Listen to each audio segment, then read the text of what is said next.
Assalamualaikum warahmatullahi wabarakatuh. Bismillah, alhamdulillah, wassalatu wassalamu ala rasulillah wa ala alihi wa sahbihi wa mawalah, amma ba'du ba'da tahiyyah. Pertama-tama kita panjatkan puji dan syukur kita kepada Allah Subhanahu wa taala. Shalawat beserta salam kita haturkan kepada junjungan Nabi Muhammad sallallahu alaihi wasallam. Pada kesempatan kali ini, saya akan mempresentasikan sedikit materi tentang ilmu tajwid.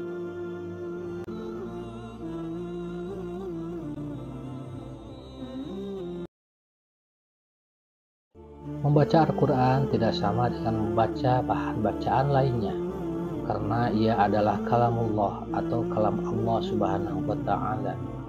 Allah berfirman dalam Al-Quran, uhkimat ayatuhu thumma fussilat min ladun hakimin khabir. Artinya, ayat-ayat A disusun dengan rapi serta dijelaskan secara terperinci yang diturunkan dari sisi Allah Subhanahu wa ta'ala yang maha bijaksana lagi maha tahu. Surat Hud ayat 1.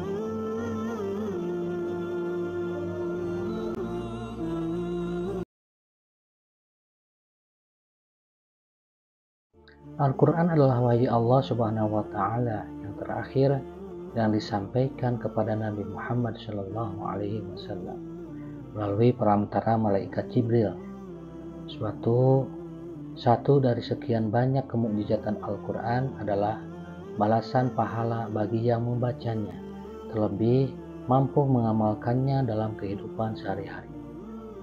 Al-Quran memiliki banyak keistimewaan yang tidak dijumpai dalam kitab-kitab sebelumnya. Sampai cara membacanya pun juga harus sesuai dengan aturan mainnya atau disebut juga tartil. Allah Subhanahu wa taala berfirman dalam Al-Quran surat Al-Muzammil ayat 4 yang artinya, dan bacalah Al-Quran secara tartil atau perlahan-lahan.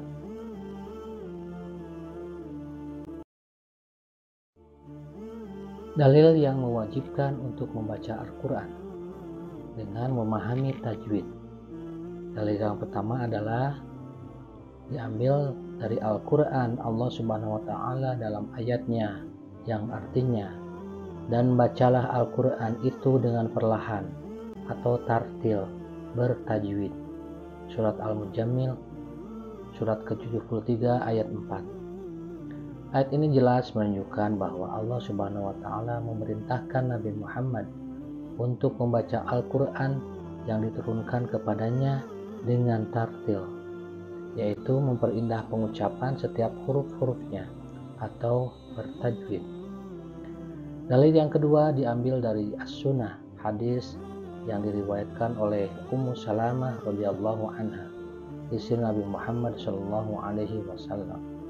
Ketika beliau ditanya tentang bagaimana bacaan Al-Quran dan sholat Rasulullah Shallallahu Alaihi Wasallam, maka beliau menjawab, ketahuilah bahwa baginda Rasulullah Shallallahu Alaihi Wasallam sholat kemudian tidur dengan lamanya, sama seperti ketika beliau sholat tadi kemudian baginda sholat kembali, yang lamanya seperti ketika beliau tidur tadi kemudian tidur lagi, yang lamanya sama seperti ketika beliau sholat tadi, hingga menjelang subuh. Kemudian dia, Ummu Salamah, mencontohkan cara bacaan Rasulullah SAW yang menunjukkan satu bacaan yang menjelaskan ucapan huruf-huruf satu persatu. Hadis 2847 Jami At-Tirmidzi. Dalil yang ketiga diambil dari ijma atau pendapat para ulama besar Islam, yakni kesepakatan para ulama yang dilihat dari zaman Rasulullah SAW hingga sampai saat ini, yang menyatakan bahwa membaca Al-Quran dengan bertajwid merupakan hukum atau sesuatu yang fardu dan wajib.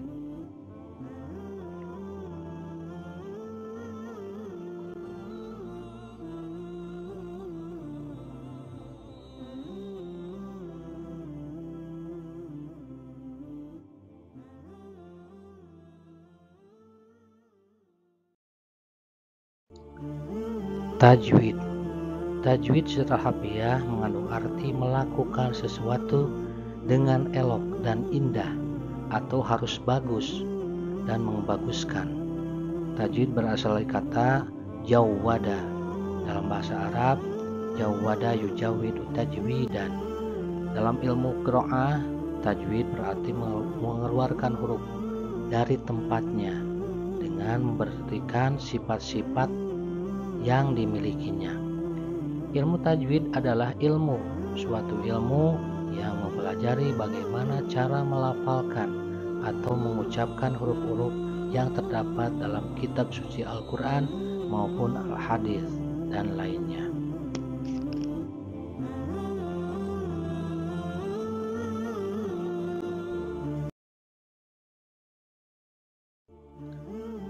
Dalam ilmu tajwid dikenal beberapa istilah yang harus diperhatikan dan diketahui dalam pembacaan Al-Quran.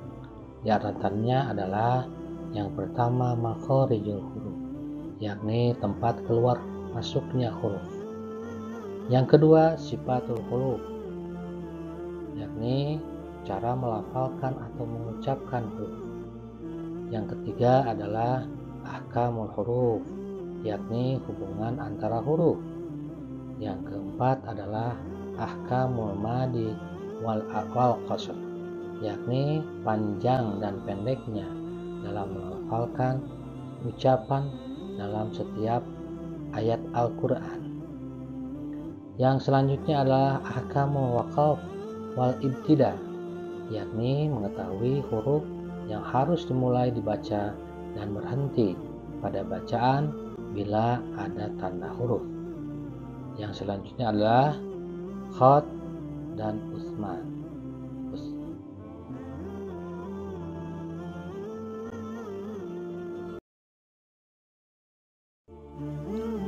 Berikut ini kita akan saksikan atau kita akan lihat letak huruf atau makhorijul huruf berdasarkan gambar mulut yang kita saksikan di layar.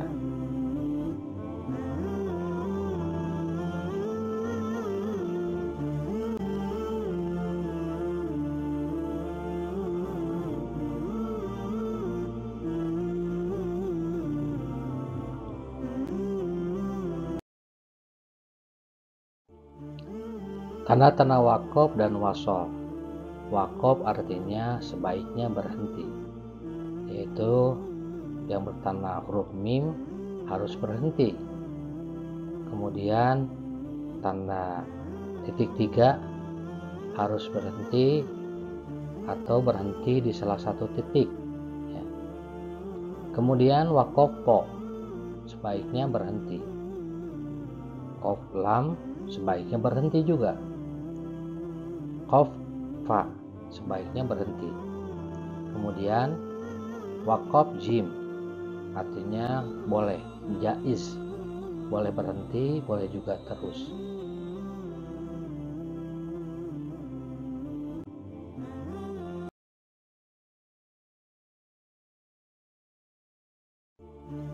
Selanjutnya adalah wasol, artinya sebaiknya terus.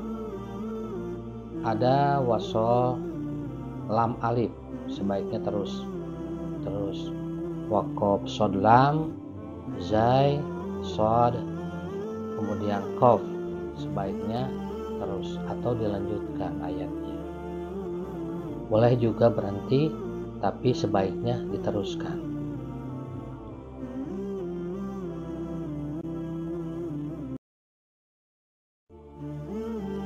Selanjutnya kita akan hukum nun mati dan tanwin. Ada 5 hukum, yaitu idgham bi gunnah, idgham bila gunnah, izhar, iqlab, kemudian yang terakhir adalah ikhfa.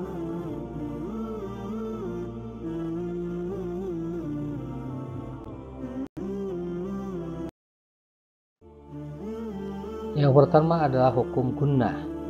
Gunnah artinya berdengung atau mendengung. Ya. Hal ini berarti bahwa setiap huruf nun atau mim yang bertasydid maka hukumnya bacaannya adalah dinamakan gunnah. Contohnya adalah falamma, innama, summa, inna. Itu adalah contoh-contoh gunnah.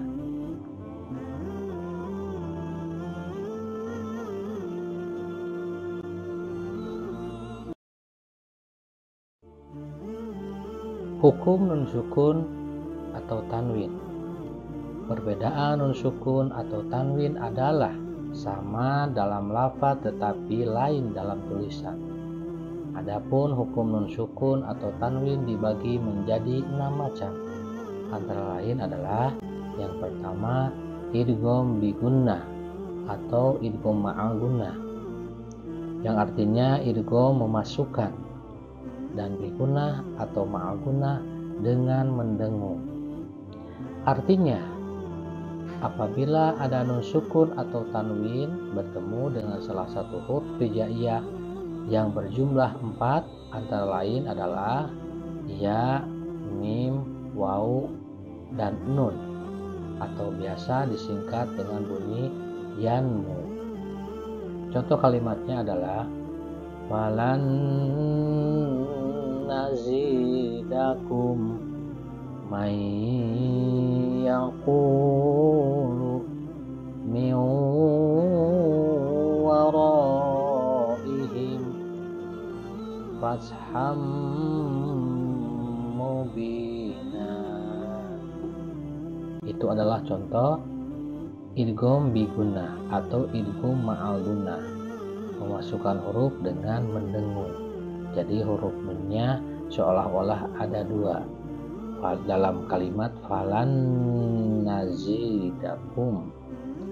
Kemudian dimasukkan huruf nunnya, nun 1 yang mati dengan huruf nun yang lain. Kemudian kalimat mayyaqulu adalah nun menghadapi iya, dan selanjutnya sampai mim dan waw.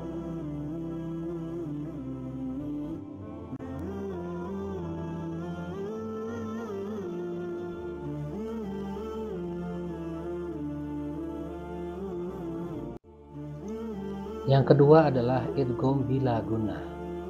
Idgham artinya memasukkan, bila gunnah dengan tanpa mendengung. Artinya, apabila ada nun sukun atau tanwin bertemu dengan salah satu huruf hijaiyah yang berjumlah 2 huruf, antara lain adalah yang pertama ra, yang kedua adalah lam. Contoh kalimatnya adalah min ladunka ghafurur rahim. Dalam contoh 2 ini idghamnya tanpa mendengung, artinya kalimat min ladunka nun mati menghadapi lam, ya, jadi jangan sampai mendengung. Min ladunka bacanya gitu, atau ghafurur rahim.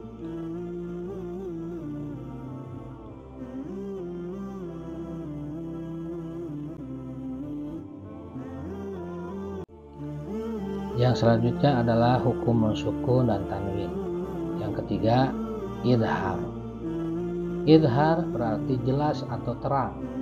Artinya, apabila nun sukun atau tanwin bertemu dengan salah satu huruf hijaiyah yang berjumlah 6 huruf, antara lain hamzah, ha, kha, ain, ghain, dan ha. Contoh kalimatnya, nun mati menghadapi ha. Min haitsu, min haitsu. Kemudian yang kedua, tanwin menghadapi hamzah. Kufuwan ahad, kufuwan ahad. Kemudian selanjutnya tanwin menghadapi ain. Khuluqin azim, khuluqin azim. Kemudian kha menghadapi nun mati menghadapi kha. Man khaffat, man khaffat. Selanjutnya nun mati menghadapi ha. Lakumul anhar, lakumul anhar. Kemudian tanwin menghadapi ghain. Qauman ghairakum, qauman ghairakum. Jadi bacaannya tidak berdengung, tapi harus jelas. Ya.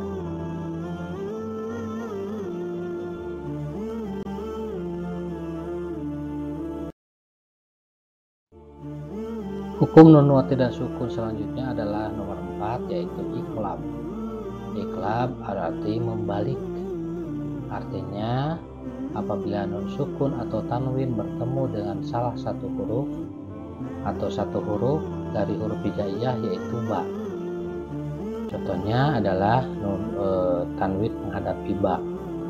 Awanum baina, awanum baina. Kemudian nun mati menghadapi ba. Mam bakir, mam bakir.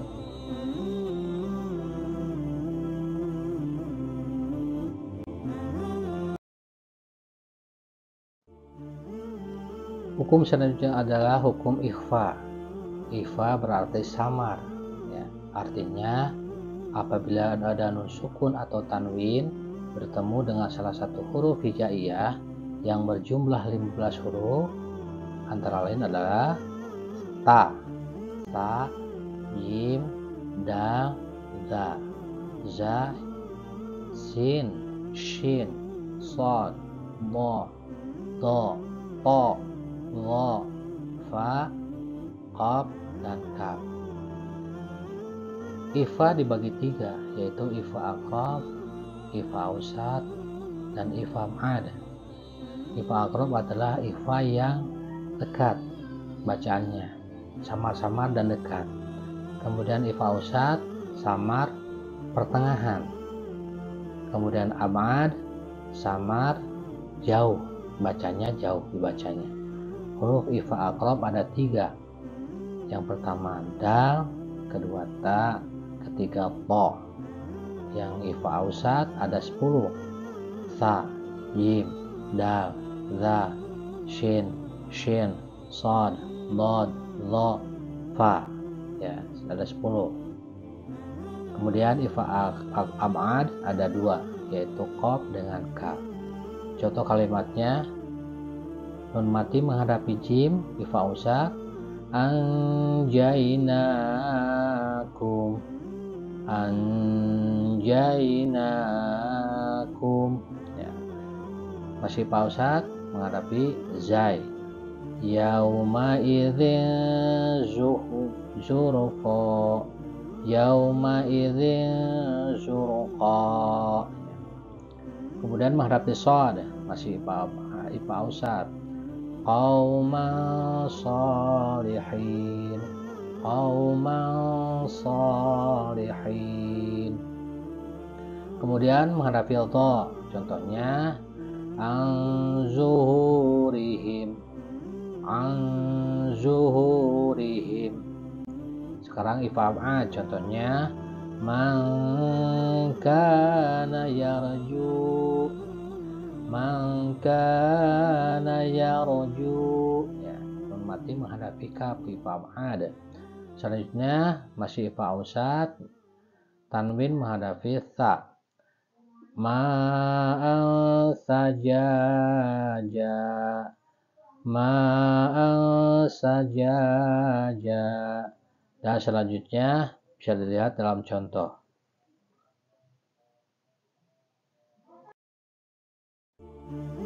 Selanjutnya kita akan membahas hukum mim sukun atau mim mati. Hukum mim sukun dibagi menjadi 3 macam, antara lain adalah idgham mithli atau idgham mimi atau idgham mithlan. Artinya apabila ada mim sukun bertemu dengan mim, contohnya kuntum muslimin, kuntum muslimin. Dibacanya adalah idgham mimi.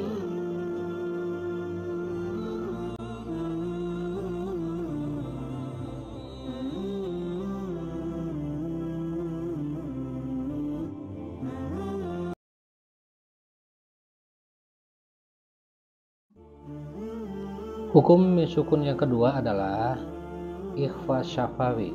Ikhfa syafawi artinya apabila ada mim sukun bertemu dengan huruf ba. Contoh kalimatnya adalah tarmihim bihijarah. Tarmihim bihijarah. Itu dinamakan ikhfa syafawi. Ya, mim mati menghadapi huruf ba. Yang terakhir adalah idhar syafawi. Artinya apabila ada mim sukun bertemu dengan salah satu huruf hijaiyah selain mim dan ba. Contohnya yaitu am lam tunzirhum. Am lam tunzirhum. Kemudian hum naimun. Hum naimun. Itu adalah contoh-contoh hukum ikhfa idhar syafawi.